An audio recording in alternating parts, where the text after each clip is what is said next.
360 साल बाद Francis Bernier पेशे के लिहाज से डॉक्टर था। ये फ्रांस का रहने वाला था और ये 1658 ईस्वी में हिंदुस्तान आया और 1670 ईस्वी तक 12 साल हिंदुस्तान में रहा। ये शाहजहां के दौर के आखिरी दिन थे।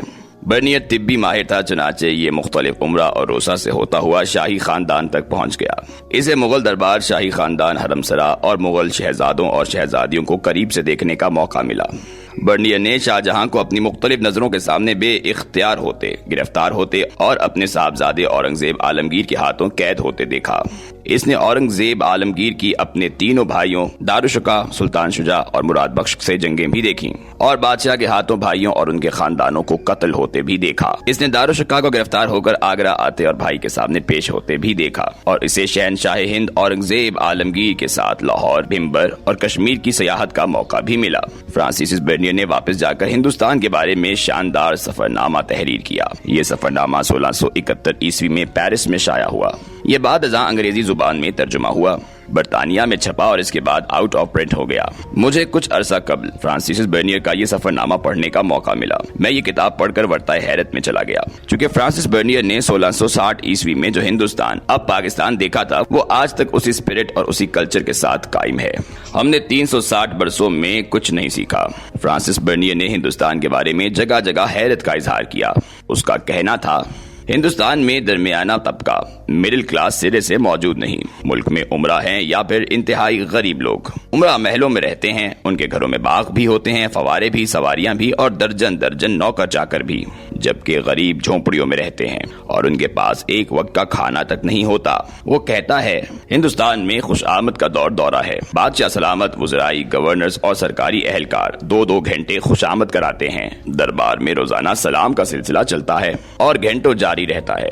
लोगों को खुशआमद की इस कदर आदत पड़ चुकी है कि ये मेरे पास इलाज के लिए आते हैं तो मुझे सुकराते दौरा, बुकरात और अरस्तु जमा और आज का अबू अली सीना करार देते हैं और इसके बाद नब्ज के लिए अपना हाथ आगे बढ़ाते हैं। बादशाह सलामत दरबार में जब भी मुंह खोलते हैं तो दरबारी करामात का विर्द शुरू कर देते हैं।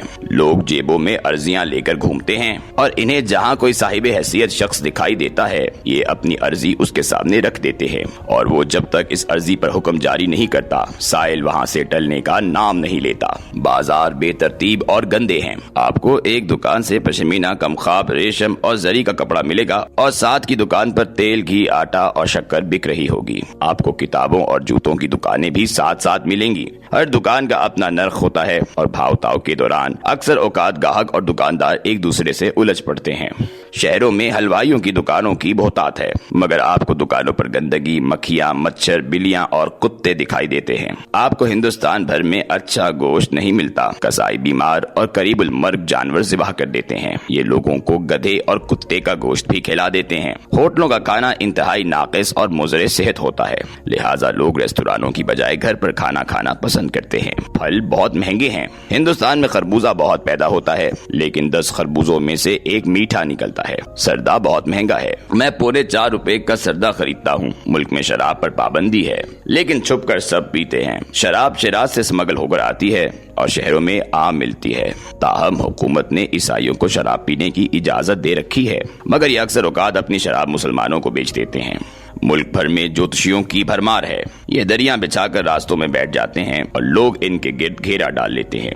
मुल्क में पीने का साफ पानी नहीं मिलता, चुनाचे उमरा ऊंट पर पानी लाद कर सफर के लिए निकलते हैं।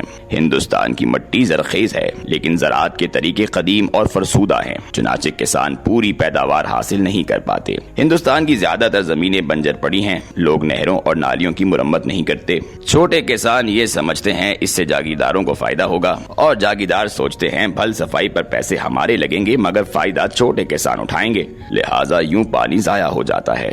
लाहौर के मज़ाफात में हर साल सैलाब आता है और सैकड़ों लोगों की हजारों अमलाक बहा ले जाता है, लेकिन लोग सैलाबों की रोकथाम का कोई बंदोबस्त नहीं करते। चुनाचे अगले साल दोबारा तबाही देखते हैं।